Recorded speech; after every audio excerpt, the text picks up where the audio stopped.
கண்ணம் கிள்ளியது அடி இப்போதும் நிறம் மாறாமல் இந்த நெஞ்சில் நிற்கிறது. அந்த பட்டுச் சேலைகளும் நகை நட்டும் பாத்திரம் உன்னை கேட்டேனே சண்டை போட்டேனே அது கண்ணில் நிற்கிறது.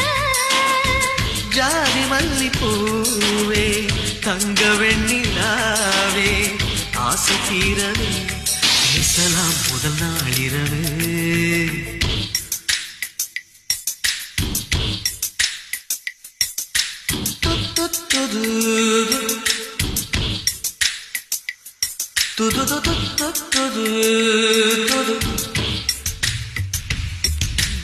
ஏனம்மா உன்னை நேசிக்கவும் அன்று வாசிக்கவும் என்று காத்திருக்கு.